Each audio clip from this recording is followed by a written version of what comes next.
Nĩ tondu wa mawĩra marĩa marutagwo nĩ bunda ta gũkua mĩrigo ĩtiganĩte, ikundi iria irũagĩrĩra IHOTO CIA BUNDA ciugĩte nĩ barĩ bata wa kũthomithia ene bunda ũrĩa magĩrĩirwo nĩ gũciĩtuga ikĩruta mawĩra maya, kuona aingĩ nĩ arĩa maciĩbũraga kwaga gũciĩba irio, maĩ na ũrigiti na njĩra ĩrĩa yagĩrĩire ona maũtungata mangĩ. Ikiwa hawataachana na hiyo maneno ya kutesa punda, kuwaweka vidonda na kuwabebesa mizigo kupita kiasi, watachukuliwa hatua na serikali na pia sisi na pamoja na kendati tukiambatana na faini iko ile ambao watakuwa wanapigwa ama kuwekwa njera. Atongoria maikundi cimugĩte bunda yarĩkia gũkua mũrigo na kũkinya kũrĩa ũkũthiaga, wĩra wayo ũthiragira bau na ene maciĩrekagĩrĩria ikethera irio na cionekanaga ikĩbarabaria matigari ma mboga thoko-inĩ na mĩkĩro-inĩ ya barabara, na abani bo nyingĩ ciacio cionagira mitino. Kama Kenda na group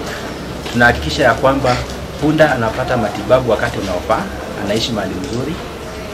Tunahakikisha ya kwamba punda anaheshimiwa vilivyo. Improvement of donkey production and health maintenance should be sustained so that those who are benefiting can continue benefiting. Kuri aria monete umithio wa bunda kaunti-inĩ ya Merũ, mugĩte nĩ mathondekete gĩkundi kĩa ene bunda kuria mateithanagia na kubeana ngombo kũngĩtuĩka bunda yaku nĩ yakua kana yona mutino, makĩũria mũingĩ ũtĩye bunda kumana na wĩra ũrĩa irutaga. Bunda ndio imeniajiri, kwa hivyo ni ofisi yangu na imenipeleka mbali, niko na familia, ninasomesha, hiyo kazi yote ninafanya na punda.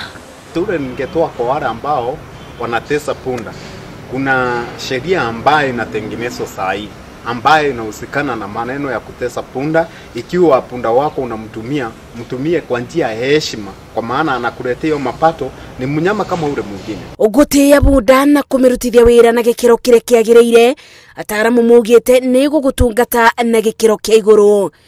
Ngĩribotera IHOTO TV, njĩtagwo Merũ wa Ndia wa Mũrĩithi.